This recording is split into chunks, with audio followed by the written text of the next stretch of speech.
નમસ્કાર, મારું નામ ડૉક્ટર મોહમ્મદ હનીફ સૈયદ છે. હું JS આયુર્વેદ મહાવિદ્યાલયમાં એસોસિએટ પ્રોફેસર તરીકે સેવા આપું છું અને ઇફેક્ટિવ આયુર્વેદ સેન્ટર આણંદ ખાતે મુખ્ય અને પ્રમુખ ચિકિત્સક તરીકે સેવા આપું છું. આજે આપણે એક ટૉપિક પર ચર્ચા કરવાના છીએ, જે છે મેદસ્વીતા અને ગર્ભધારણ. મેદસ્વીતા આજે ખૂબ જ એક મોટો અને ગંભીર પ્રશ્ન ઉત્પન્ન થયો છે, જેનું પ્રમાણ આપણે ભારતમાં જોવા જઈએ તો 24% સ્ત્રીઓ અને 23% પુરુષ મેદસ્વીતાથી પીડાય છે. એનો મતલબ એ છે કે દર 4 સ્ત્રીએ એક સ્ત્રી મેદસ્વીતાથી પીડાતી હોય છે. એક કહેવત છે કે પથ્થર જેવા પથ્થરની કેળ તોડી છે, કૂંપણ પાસે શું કોઈ કૂણી હથોડી છે. એનો મતલબ એ છે કે નાનકડા પથ્થર અને દિવાલમાંથી પણ નાનકડી કૂંપણ જે છે નીકળી આવે છે. અને ઘણીવાર એવું જોવામાં આવે છે કે ઘણી સારી જમીન અને પાણી બધું હોવા છતાં પણ કોઈ પણ પ્રકારનો પાક ઉગતો નથી. તે પણ એક કુદરતનું અદ્ભુત અને શ્રેષ્ઠ સર્જન છે. એ જ રીતે આપણું શરીર પણ કુદરતનું એક અદ્ભુત અને શ્રેષ્ઠ સર્જન છે. એક દર્દીની વાત કરીએ તો એક દર્દી હતા કે જેના દરેક રિપોર્ટ અને દરેક વસ્તુ ખૂબ જ સામાન્ય અને નોર્મલ હતી, છતાં પણ તેમને ગર્ભ રહેવામાં તકલીફ અનુભવાતી હતી. તેનું માત્ર એક જ કારણ હતું કે તેમને અનિયમિત માસિક સ્ત્રાવ આવતા હતા. ઘણી બધી ચિકિત્સાઓ કરવા છતાં પણ તેમને ગર્ભ ન રહેતો હતો. તેની માત્ર એક જ કારણ હતું કે તે મેદસ્વી હતા. તે પછી તેમની 4 થી 5 મહિના સુધી મેદસ્વીતાની ચિકિત્સા કરી અને ત્યારબાદ 5મા મહિને સફળ રીતે ગર્ભાધાન થયું અને ગર્ભ રહી ગયો અને પોઝિટિવ આવ્યું. આ વખતે આપણે જોવા જઈએ તો આનું મુખ્ય કારણ શું છે? ઇન્ફર્ટિલિટીમાં તો સ્ત્રી અને પુરુષ બંને જવાબદાર છે, પરંતુ અહીંયા મેદસ્વીતા કઈ રીતના કારણ બની જાય છે? તેના કારણોમાં આપણે જોવા જઈએ તો સ્ત્રીઓમાં ફેલોપિયન ટ્યુબ નામની એક ટ્યુબ આવેલી હોય છે કે જે ગર્ભધારણ કરવામાં ખૂબ જ મહત્ત્વનો ભાગ ભજવે છે. તેની જાડાઈ 1 mm જેટલી હોય છે, પરંતુ મેદસ્વીતા જેવા રોગને કારણે પેટ ઉપર ચરબીનો એટલો બધો થર જામી જાય છે કે તેનું દબાણ ફેલોપિયન ટ્યુબ ઉપર પડે છે અને આ ફેલોપિયન ટ્યુબ કે જે 1 mm જેટલી જ છે તે ચરબીના કારણે દબાઈ જાય છે અને તેના કારણે સ્ત્રી બીજ અને પુરુષ બીજનું મિલન થતું નથી અને સ્ત્રી ઇન્ફર્ટિલિટી અથવા તો ગર્ભ ન રહેવાના રોગથી પીડાતી હોય છે. હવે આના ઉપાય શું છે? ઘણી બધી સ્ત્રીઓ આજકાલ મેદસ્વીતાથી પીડાતી જોવા મળે છે. જેમ આપણે જોયું કે દર 4માંથી 1 સ્ત્રી મેદસ્વીતાથી પીડાય છે, જેના કારણે તે ખૂબ જ સમાજમાં અને બીજી બધી જગ્યાએ પણ ખૂબ જ નામોશીનો સામનો કરે છે. અહીંયા આપણે એ જોઈશું કે 40 દિવસ સુધી આપણે અમુક કસરતો, અમુક આહાર વિહાર સેવન કરવાથી મેદસ્વીતામાંથી આપણે ચોક્કસ પરિણામ મેળવી શકશું. પાતળી અને સુડોળ કાયા તો કોને ન ગમે? પાતળો દેહ હોવો એ તો દરેક સ્ત્રીનું સ્વપ્ન હોય છે. કોઈ પણ સ્ત્રી એવું ઈચ્છતી ન હોય કે તેનો દેહ પાતળો, નમણો ન હોય, એટલે કે સ્લિમ અને ટ્રીમ હોય. આજે આ ફાસ્ટ ફૂડના જમાનામાં તેલી પદાર્થવાળા પદાર્થોને અતિશય પ્રમાણમાં સેવન કરવાથી અને ગમે તેવો ખોરાક ગમે ત્યારે ખાવાથી મોટાપો એટલે કે સ્થૂળતા એટલે કે મેદસ્વીતાનો રોગ વ્યાપક પ્રમાણમાં જોવા મળે છે. મોટાપાને કોઈ એક નિશ્ચિત વ્યાખ્યામાં બાંધી દેવું સહેલું નથી.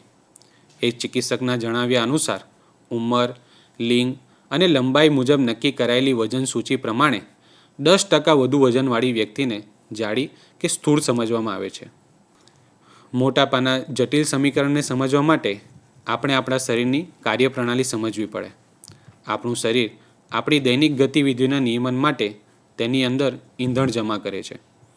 જો કેટલાક સમય સુધી ભોજન ન મળે તો મનુષ્ય આ જમા ઈંધણની મદદથી જીવી શકે છે. આ ઈંધણ મનુષ્ય તથા પ્રાણીઓમાં ચરબીના રૂપમાં જમા રહે છે. 1 ગ્રામ ચરબીમાં ટોટલ 9 કેલરી ઉર્જા મળી શકે છે.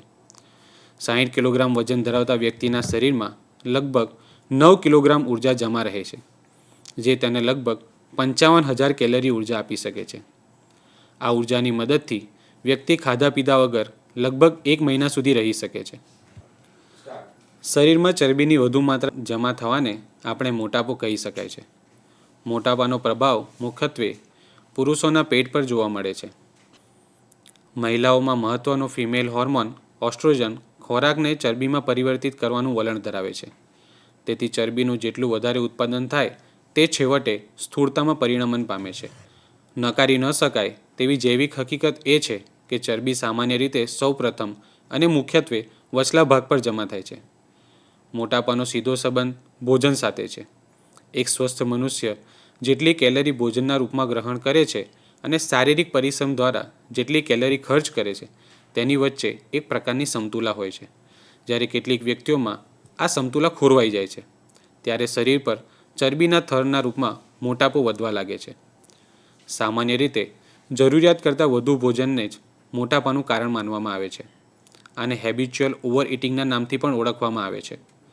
વધુ પડતા ચીકાસવાળા ભોજનથી શરીરમાં ચરબીની માત્રા વધવા લાગે છે. વધારે પડતી ચરબીને દૂર કરવા માટે વ્યાયામ અથવા શારીરિક શ્રમ ખૂબ જ આવશ્યક હોય છે. ખાતા રહેવાની આદત મોટાપો વધારવામાં સહાયક બને છે. આળસુ તેમજ અત્યંત સુખ સાહેબીવાળું જીવન પણ મોટાપાને આમંત્રણ આપે છે. વધતી જતી ઉંમરની સાથે મનુષ્યની પાચન શક્તિ તથા અન્ય શારીરિક શક્તિ ક્રમશઃ ઓછી થતી જાય છે. આવી સ્થિતિમાં મનુષ્ય તેની ઉંમર અનુસાર તેના ભોજનમાં કાપ મૂકતા રહેવું પડે. કેટલીકવાર સ્થૂળતાને કારણે મહિલાઓ નિરાશ થઈ જતી જોવા મળે છે અને નિરાશામાં મોટાભાગની મહિલાઓ ડાયટિંગનો આશ્રય લે છે. પણ જ્યારે આ માર્ગ કારગત નીવડતો નથી ત્યારે નિરાશા સાથે તે કામ પડતું મૂકી દે છે. ત્યારબાદ આવી ઘણી બધી મહિલાઓ લઘુતા ગ્રંથિનો ભોગ બને છે અને નિરાશ થાય છે. પણ આ કંઈ તમારા મેદસ્વીતાનો ઉપચાર નથી, પણ આનાથી તો સ્થૂળતામાં વધારો જ થશે. આજના ઝડપી યુગમાં મહિલાઓ કે પુરુષો વધારેમાં વધારે સુખ સગવડો ભોગવતા થયા છે. તેમની પાસે શારીરિક શ્રમ કે વ્યાયામ કરવા માટે પણ સમય હોતો નથી. દિવસભર ખુરશી પર બેસીને કામ કરવું અને જણા પર મહેનતનું કાર્ય નહીં કરવું એ મોટાપાના મુખ્ય કારણો છે. જ્યાં સુધી સ્વાસ્થ્યના દૃષ્ટિકોણથી મોટાપાનો પ્રશ્ન છે તો તેના વિશે એક ડૉક્ટરના જણાવ્યા અનુસાર જાડી મહિલાઓમાં કે સ્થૂળ પુરુષોમાં મૃત્યુની તમામ શરતો હાજર હોય છે. લગભગ બધી જ બીમારીઓ માટે સ્થૂળ શરીરવાળી મહિલા કે પુરુષના શરીરમાં વધારે તક ઉપલબ્ધ હોય છે. પાતળા વ્યક્તિની સરખામણીમાં સ્થૂળ કે જાડા વ્યક્તિઓમાં મધુમેહનો ખતરો 4 ગણો વધારે હોય છે. જાડા લોકોના શરીરની રક્તનળીઓના થનારી એથેરોસ્ક્લેરોસિસ નામની બીમારી થવાના કારણની શક્યતાઓ પણ વધારે હોય છે. મોટાપાને કારણે હૃદય તથા રક્તવાહિનીઓમાં ચરબી જમા થાય છે. તેનાથી રક્ત પ્રવાહમાં અવરોધ ઉત્પન્ન થાય છે, જે હૃદય રોગો, હાર્ટ એટેક જેવા રોગોનું મુખ્ય કારણ છે. આ ઉપરાંત મેદસ્વીતા શ્વસન તંત્રને પણ અસર કરે છે અને પાચન તંત્ર સંબંધી પણ તકલીફો જોવા મળે છે. ખાસ કરી મેદસ્વીતા ઇનફર્ટિલિટી જેવા રોગોને પણ આવકારે છે. જો કે સર્વેક્ષણમાં બહાર આવ્યું છે કે 10% વધુ વજનવાળા વ્યક્તિઓમાં મૃત્યુદર પણ 10% વધુ છે. આજથી 2500 વર્ષ પહેલાં ઔષધિ વિજ્ઞાનના જનક હિપોક્રેટ્સે કહ્યું હતું કે જાડી વ્યક્તિઓના જીવનના વિશે કોઈ નિશ્ચિતતા હોતી નથી. આથી લાંબુ જીવન જીવવાની પ્રથમ શરત એ છે કે મોટાપા ઉપર નિયંત્રણ લઈ આવવું. હવે પ્રશ્ન એ ઊભો થાય કે મોટાપાથી કેવી રીતના છૂટી શકાય? આ 3 સારી પ્રક્રિયાઓ છે. સર્વપ્રથમ તો ખાવા પીવામાં સંયમ, બીજું નિયમિત વ્યાયામ, કસરત અને ત્રીજી દવાઓ છે. જાડા વ્યક્તિઓએ હંમેશા તેમની આવશ્યકતા અને ઈચ્છા સાથે ભોજન કરવું જોઈએ, જેથી શરીરમાં જમા ચરબી ધીરે ધીરે ઓછી થઈ શકે. આ ખૂબ જ ધૈર્યનું કામ છે. ડાયટિંગમાં સૌપ્રથમ શરીરમાંના પ્રોટીનની માત્રા ઓછી થાય છે અને પછી ચરબી પીગળે છે. બહુ ધીમે ધીમે સ્થૂળતામાં ઘટાડો થાય છે. આથી જલ્દી નિરાશ થવું કે ઉચિત નથી. જાડા લોકોએ રેસાવાળા શાકભાજી, રોટલીઓ, સલાડ, દહીં, છોતરાવાળી દાળ વગેરેનો ઉપયોગ કરવો જોઈએ. ઘી, તેલ, ખાંડ, મીઠાઈઓ, ચા, કોફી વગેરે ખાદ્ય પદાર્થોમાં સશક્ત સંયમ રાખવો જોઈએ. ખોરાક ખૂબ જ ચાવીને ખાવો જોઈએ. ભોજન, વોક ઓછું કરવામાં પણ સાવધાની રાખવું જોઈએ. ક્યાંક એવું ન થાય કે તમે ડાયટિંગના ચક્કરમાં અન્ય રોગોને આમંત્રણ આપી બેસો. તમે ભોજન સંપૂર્ણ પ્રમાણમાં લો પણ તેમાં ચરબી વધારનાર પદાર્થો ઓછા કરી દો. તે જરૂરી છે. આહાર નિયંત્રણની આ પ્રક્રિયા સ્થાયી હોવી જોઈએ. મોટાપા પર નિયંત્રણ કરવા માટે નિયમિત વ્યાયામ તેમજ શારીરિક કસરત એ ખૂબ જ જરૂરી છે. કસરત લાંબા સમય સુધી જેમ કે ઝડપથી ચાલવું, દોડવું, તરવું વગેરે કરવું જોઈએ. આળસનો ત્યાગ કરવો જોઈએ એ પણ એક અનિવાર્ય શરત છે. મહેનતવાળા કાર્યોમાં રુચિ દાખવવી જોઈએ. તમારી જીવનશૈલીમાં પરિશ્રમને સ્થાન આપવું જોઈએ. મોટાપો દૂર કરવા માટે કેટલીક દવાઓનો ઉપયોગ પણ કરી શકાય. આ ઔષધિઓ ભૂખ ઓછી કરે છે, તેના કારણે શરીર પર તેના વિપરીત પ્રભાવો પણ પડે છે. આમ મોટાપો તમારા સ્વાસ્થ્ય માટે હાનિકારક તો છે જ, સાથે સાથે બીજા રોગોનું આશ્રય સ્થાન પણ છે. પણ શું ખરેખર તમે મોટાપાથી છુટકારો મેળવવા ઈચ્છો છો? તમે સાયન્ટિફિક અને ચોક્કસ કસરતોથી આ કરી શકશો. જો નીચે મુજબની કસરતો 40 દિવસ સુધી કરવામાં આવે તો તમને આશ્ચર્યજનક પરિણામ જોવા મળે છે અને મેદસ્વીતામાંથી ઘણો ખરો છુટકારો મળે છે. પહેલું, જમીન પર ચટ્ટાપાટ પીઠ પર સૂઈ જવું. તમારા પગ ભેગા અને સીધા રાખો.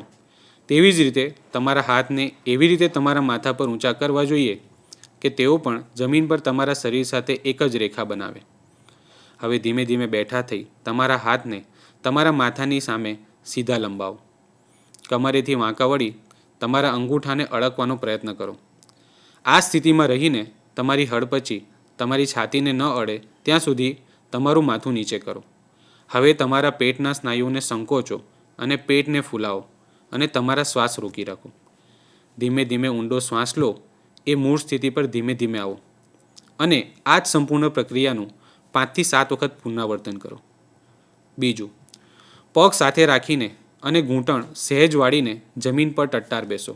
તમારા માથાની પાછળ તમારા હાથ ભીડી દો. તમારી પીઠને ટટ્ટાર રાખો. કમરના ભાગ તરફથી સહેજ પાછળ તરફ નમો અને તમારા ઉપલા પડને જમણી બાજુ જેટલું વાળી શકો તેટલું વાળો. અને આ જ સંપૂર્ણ પ્રક્રિયા ડાબી બાજુ પણ કરો. પણ હંમેશા એ વાતનો ખ્યાલ રાખો કે પગ તે જ સ્થિતિમાં રહે અને એક પણ બાજુએ વળી ન જાય. દરેક સાઈડે 10 થી 12 વખત આ કસરત કરવી જોઈએ. ત્રીજી કસરત, જમીન પર તમારી પીઠ પર છત્તા સૂઈ જઈ તમારા પગને જમીન પરથી ઊંચા કરો અને સાથે રાખો તથા ઘૂંટણેથી છેક વાળેલા રાખો. તે જ સમયે તમારા બંને હાથ તમારા માથા પર લંબાવો. તમારા ઘૂંટણ તમારી છાતીની નજીક લાવો અને એ જ સમયે તમારું માથું અને ખભાને તે જમીનથી ઉપર લાવો અને તમારા હાથને તમારા ઘૂંટણને પકડવા માટે નીચે તરફ લાવો. તમારી છાતીને તમારી હડપચીથી સ્પર્શ કરો અને આ સ્થિતિમાં ઓછામાં ઓછી 20 સેકન્ડ સુધી રહો. હવે તમારા પગને સીધા કરો અને તમારા હાથને માથા પર લંબાવો. આ સ્થિતિમાં 2 મિનિટ સુધી રહો અને ત્યારબાદ મૂળ સ્થિતિ પર ફરીથી આવો. આ કસરત 5 વાર કરવી જોઈએ. બસ આટલું જ. આ કસરત કરવા માટે તમારે થોડો વિલ પાવર અને કટિબદ્ધતાની જરૂર પડશે.